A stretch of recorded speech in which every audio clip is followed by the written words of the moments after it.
ప్రస్తుతం ప్రభుత్వ పరిపాలన ఎలా ఉంది? ఆ ప్రభుత్వం పర్వాలేదు, బాగుంది. ప్రభుత్వం పర్వాలేదు, బాగుంది. అది ఎందుకు బాగుంది అనుకుంటున్నారు? ఎందుకు బాగుందంటే ఇప్పుడు ఏదైనా సరే మనకి అనుభవం నేర్పుతుంది కొన్ని పాఠాలు. మనం చేసిన తప్పులు కానీ ఒప్పులు కానీ అనుభవంలో ఉంటే కానీ మనకు తెలియదు. అదే మనం పిల్లలకు కూడా మనం చేసిన పొరపాటు వాళ్ళు చేయకూడదని వాళ్ళని మనం జాగ్రత్తగా పెంచుతాం. ఎందుకంటే మన ఎక్స్పీరియన్స్ని దృష్టిలో పెట్టుకుని వాళ్ళని చేస్తాం. గవర్నమెంట్ కూడా అంతే, అనుభవం ఉండాలి. అనుభవం ఉన్నవాళ్ళు చిన్న చిన్న తప్పు చేసినా సరి చేసుకుంటారు, గవర్నమెంట్ కాపాడుకుంటారు. మెయిన్ అదే. ఇది ప్రజలకు సంబంధించింది కదండి. ప్రజాక్షేత్రం అయినా సరేనమ్మా, ప్రజలకి సంబంధించిన సరే ప్రజలకు కావాల్సినవన్నీ చూసుకోవాలి, వాళ్ళ అవసరాలన్నీ చూసుకోవాలి. అన్ని చోట్ల అన్నీ చూడలేరు, కనీసం 50% అన్నా చేయాలి. ఏ గవర్నమెంట్ అయినా సరే అన్నీ చేయలేదు, కొన్ని అన్నా చేయాలి. సాటిస్ఫాక్షన్ ఉండాలి ముందు గవర్నమెంట్ మీద. నమ్మకం అమ్మ, మనిషి మీద నమ్మకం ఏదైనా చేస్తుంది, ప్రాణం కూడా ఇస్తారు మనిషి మీద. గత ప్రభుత్వంతో పోల్చుకుంటే ఎలా ఉంది? గత ప్రభుత్వంతో పోల్చుకుంటే ఇది పర్వాలేదు. ఎందుకని అప్పుడు ఏం చేయలేదంటారా? అప్పుడు చేశారు, వాళ్ళు చేయాలనుకునేవో చేశారు. ఈ ప్రభుత్వం ఏం చేయాలో అది చేస్తుంది, అదే తేడా. అంతేకాకుండా మీరు ఒక ఎంప్లాయీ అండి, ఇప్పుడు మీ పిల్లలు కూడా ఉద్యోగాలు చేస్తూ ఉంటారు. మరి మన ఏపీకి అమరావతి రాజధాని కావడం ఎలా అనిపిస్తుంది మీకు? అమరావతి రాజధాని అంటే ఇంకా అంతకంటే వాళ్ళకి ఎక్కడ ప్లేసులు దొరుకుండవు. ఒక చోట మనం ఒకటి పెట్టాలి అనేది ముందు సంకల్పం ఉండాలి మనిషికి. ఇప్పుడు నేను ఇల్లు కోరాలనుకోండి అనుకోండి, 4-5 చోట్ల చూస్తాం, కానీ మన చివరిలో ఏదైతే బాగుందో అక్కడే కొంటాం. ఇది కూడా అంతే, గవర్నమెంట్ డెసిషన్ ఎలా తీసుకుందో తెలియదు అమరావతి అని. వాళ్ళు ఎన్నో ఆలోచించి తీసుకుంటారు చేసే ముందు. బాగానే ఉంది, పర్వాలేదు. అది రైతుల దగ్గర నుంచి కొన్ని వేల ఎకరాలు తీసుకున్నారు, అదంతా వృధా అని కూడా అంటున్నారు కదండి. వాళ్ళు వాలంటరీగా ఇచ్చారు, వీళ్ళు దౌర్జన్యంగా లాక్కోలేదు. రైతుల దగ్గర 38 గ్రామాలు ఎన్నో ఉన్నాయి సుమారుగా, వాళ్ళు వాలంటరీగా ఇచ్చారు, అంతేగాని దౌర్జన్యంగా లాక్కోలేదు. నువ్వు ఇస్తావా, మేము ఇక్కడ అమరావతి కడతాము, దౌర్జన్యం లేదు. పీస్ఫుల్గా వాళ్ళే ఇచ్చారు వాలంటరీగా. అందుకనే వాళ్ళు రోడ్డు ఎక్కారు. అమరావతి లేదు అనగానే ఎప్పుడైతే లేదన్నారో వాళ్ళు రోడ్డు ఎక్కారు పాపం, రైతులు రోడ్డు ఎక్కిచ్చారు. అది మరి అంతేకాకుండా పోయిన గవర్నమెంట్లో జగన్మోహన్ రెడ్డి గారు మాజీ సీఎం ఎవరైతే ఉన్నారో, మరి ఆయనేమో 3 రాజధానులు అని చెప్పేసి ఏపీ ప్రజలందరినీ తికమక చేశారని కూడా అంటున్నారు.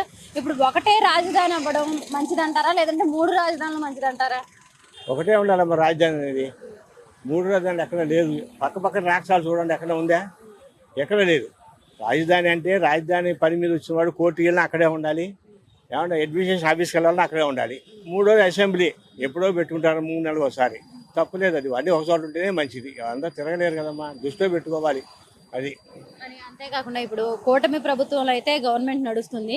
ఈ కూటమి ప్రభుత్వం ఎప్పుడు ఇలాగే ఉంటే బాగుంటుంది అంటారా, లేదంటే చంద్రబాబు నాయుడు గారు ఒక్కళ్ళే ఉంటే బాగుంటుంది అంటారా? కూటమి ప్రభుత్వం అంటే మనం చెప్పలేమమ్మా, విధి వ్రాతం ఎలా ఉంటుందో మనం చెప్పలేము. గవర్నమెంట్ ఏది ఎప్పుడు ఎలా వస్తుందో తెలియదు. మరి అంతకుముందు చంద్రబాబు నాయుడు వచ్చినప్పుడే కదా మరి బాగా చేశాడు, మరి ఓడిపోలే వెంటనే మార్చలేము. ఓటర్ నాడు తెలియదు, చివరి దాకా తెలియదు. గెలిపోవటం మన చేతిలో లేవు, అంత భగవంతుడే. అయితే కొంత మంచితనం ఉంటే ఇవాళ కదా రేపన్నా గెలుస్తాం. అసలు మంచితనం లేకపోతే గెలవం. మరి చంద్రబాబు నాయుడు ఎందుకు వేశారు 2 ఓట్లు? పోయినసారి దారుణంగా ఓడించారు, ఇవాళ అట్లా చెప్పలేము మంచితనం. మీరు ఒక ఎంప్లాయీ అండి, మీ తాతలు కానీ మీ పెద్దవాళ్ళు కానీ పల్లెటూరులో వ్యవసాయం చేసి ఉంటారు. అంటే ఫస్ట్ నుంచి కూడా వస్తున్న పద్ధతి ఏంటంటే పాస్ పుస్తకాల్లో అంటే ఏ నాయకుడు పేరు కానీ అంటే ఏ నాయకుడు ఫోటో కానీ ఉండదు. అలాంటిది గత గవర్నమెంట్లో ఏదైతే ఉందో పాస్ పుస్తకాల మీద మాజీ సీఎం ఎవరైతే ఉన్నారో జగన్మోహన్ రెడ్డి గారు ఆయన ఫోటో వేసుకోవడం జరిగింది. దాన్ని కూడా ఇప్పుడు మార్పులు చేర్పులు చేస్తున్నారు. అసలు ఆ ఫోటో వల్ల ఇబ్బందులు ఉన్నాయా? అంటే మా ఫోటోలు వ్యక్తిగత ఫోటోలు ఎప్పుడు వేసుకోకూడదు. ఎందుకంటే మనం శాస్త్రం కాదు ఇక్కడ, మన ఫోటో శాస్త్రం కాదు. నువ్వు ఫోటో వేసుకుంటే ఇంకోటి ఫోటో వేస్తారు. ఫోటోలు కాదు, మనకి రాజముద్ర, గెజిటెడ్. గవర్నమెంట్ అంటే ఏంటి? గెజిటెడ్. ఇప్పుడు నరేంద్ర మోడీ గారు గెజిటెడ్ నోటిఫికేషన్ ఇస్తాడు, ఆయన ఫోటో ఉందా? రాజముద్ర ఉండాలి. 3 సింహాలు రాజముద్ర ఉంటేనే అది గవర్నమెంట్. వ్యక్తిగతం అవుతుంది. నువ్వు ఫోటో వేసుకుని ఇచ్చానుకోండి, అది నా వ్యక్తిగతం అవుతుంది. ఫోటోలు అసలు ఎవరు వేయకూడదు, జగన్మోహన్ రెడ్డే కాదు, ఏ ఒక్కరు వేయకూడదు. అది మరి అంతేకాకుండా మనం తమిళనాడు ఎలక్షన్స్ చూసుకున్నట్టయితే మొన్న విజయ్ గెలవడం జరిగిందండి భారీ మెజారిటీ తోటి. దాన్ని ఎలా చూడొచ్చు అంటారు? ఆయన అంటే పార్టీ పెట్టిన 2 సంవత్సరాలకే ఆయనకి అధికారం రావడం, ప్రజలందరూ ఆయన ఎన్నుకోవడం మనం ఎలా చూడొచ్చు అంటారు? కొత్త ఆయన తప్పకుండా అవకాశం ఇచ్చారు, పైగా సినీ స్టారు. తమిళంలో అంతా సినీ స్టార్లే. ఎంజి రామచంద్రన్, అన్నాదురై, జయలలిత, ఇప్పుడు విజయ్. అవకాశం ఇచ్చారు తమిళ ప్రజలు. చూడాలి ఎలా ఉంటుంది గవర్నమెంట్. అది సీనియర్ పార్టీలు ఎన్ని ఉన్నప్పటికీ మరి కొత్తగా వచ్చిన పార్టీకి అందులోనూ కనీసం ఒక 5-6 ఏళ్ళు కూడా కాకుండానే 2 సంవత్సరాల్లోనే ఆయనకి మరి ఎలా ఎన్నుకున్నారు? ఇప్పుడు బెంగాల్ ఉంది, కంచుకోట కమ్యూనిస్ట్ పార్టీలో జ్యోతి వాళ్ళు ఎవరు ఉన్నారు, జ్యోతి బసు 50-60 ఏళ్ళు పరిపాలించారు కమ్యూనిస్టు. మమతా బెనర్జీ కూల్చేసింది. మమతా బెనర్జీని ఇప్పుడు అది కూలిపోయింది. ఎవరు తీసుకున్న గోతులో వాళ్ళే పడతారు అన్న సామెత అదే. మరి 15 ఏళ్ళు చేసింది. ఈసారి అవకాశం ఇవ్వలేదు. ఎందుకు ఇవ్వలేదు అంటే వాళ్ళు చేసిన తప్పులు ఉంటుంటాయి, ప్రజల్లో నచ్చలేదు. రేపు కన్స్ట్రక్షన్స్ జరిగితే అంటే కంపెనీలు వస్తే ప్రైవేట్ కన్స్ట్రక్షన్స్ జరిగితే లోకల్ వాళ్ళకి అవకాశం ఉంటుంది. అలాగే ప్రైవేట్ కంపెనీలు ఏమన్నా వస్తే ఉపాధి పరంగా కూడా అవకాశం ఉంటుంది. అంతేకాకుండా మరి చంద్రబాబు నాయుడు గారు వచ్చిన తర్వాత ఎలా ఉందండి ఏపీలో పరిపాలన? బాగుంది అనుకుంటున్నారా? అంటే ఒక రకంగా కొంచెం ఇంతకుముందు దాంతో పోల్చుకుంటే, గవర్నమెంట్తో పోల్చుకుంటే ఇప్పుడు కొంచెం బెటర్ అనిపిస్తుంది. అంతకుముందు గవర్నమెంట్తో పోల్చుకుంటే కొంచెం బెటర్. అంటే దేని బెటర్ అనుకుంటున్నారు? పథకాలు అప్పుడు ఉన్నాయో ఇప్పుడు ఉన్నాయి, మరి దేని బెటర్ అనుకుంటున్నారు? పథకాలు అయితే నాకు ఇంట్రెస్ట్ లేదండి. ఇప్పుడు పెద్దవాళ్ళకి పెన్షన్ ఇవ్వడం వరకు ఓకే. విద్య వైద్యం అనేది ఫ్రీగా అందించాలి ప్రతి సభ్యులకి, ప్రతి ఒక్కళ్ళకి. ఆ విషయంలో నా అభిప్రాయం అయితే అది. మిగతా పథకాలు అనేవి సమాజానికి చేటు ఒక రకంగా. ఇప్పుడు ఆయన పథకాలు ఇప్పుడు ఎవరిచ్చినా, రాజశేఖర రెడ్డి గారు ఇచ్చినా, లేకపోతే జగన్మోహన్ రెడ్డి గారు ఇచ్చినా, లేకపోతే చంద్రబాబు నాయుడు గారు ఇచ్చినా, ఎవరి సొంత ఇంట్లోంచి ఆస్తులు తీసుకొచ్చి పంచట్లేదు. జనాల సొమ్మే పథకాల రూపంలో పంచుతున్నారు. అది అవసరం లేదు. ఇప్పుడు ఏంటంటే పథకాలకు అలవాటు పడిపోయి చాలామంది పనులకు వెళ్ళడం మానేస్తున్నారు.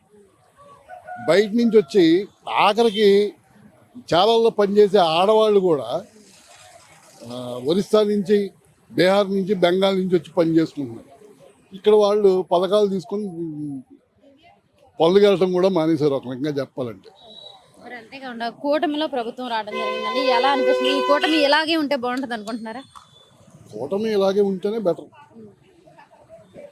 కూటమి ఇలాగే ఉంటేనే బెటర్. ఇంక వేరే ఆల్టర్నేషన్ లేదండి. వేరే దానికి సంబంధించిన వేరే నాయకుడు ఎవరు లేరు. ఇప్పుడు వీళ్ళు విచ్ఛిన్నం అయ్యారు అంటే ఆటోమేటిక్గా ఓటు చేరుతుంది. దానికి కూటమి ఏర్పడటానికి కారణం అదే కదా. ఆ కూటమి విచ్ఛిన్నం అయింది అంటే అది ఓటు చేరుతుంది. ఆటోమేటిక్గా గవర్నమెంట్ మారే పరిస్థితి వస్తుంది. అది ప్రజలకి చెడు జరుగుతుంది. మరి అంతేకాకుండా గత ప్రభుత్వంలో చూసుకున్నట్టయితే రాజధాని పేరుతో 3 రాజధానులని అదని ఇదని చెప్పి చేశారు. ఇప్పుడు మనకి అమరావతి రాజధాని అవ్వడం కూడా జరిగింది. మరి దాన్ని ఎలా చూడొచ్చు అంటారు? 3 రాజధానులు బెటర్ అంటారా, ఈ ఒక్క రాజధాని బెటర్ అంటారా? ఇప్పుడు రాష్ట్ర విభజన జరిగి 12 సంవత్సరాలు అయింది.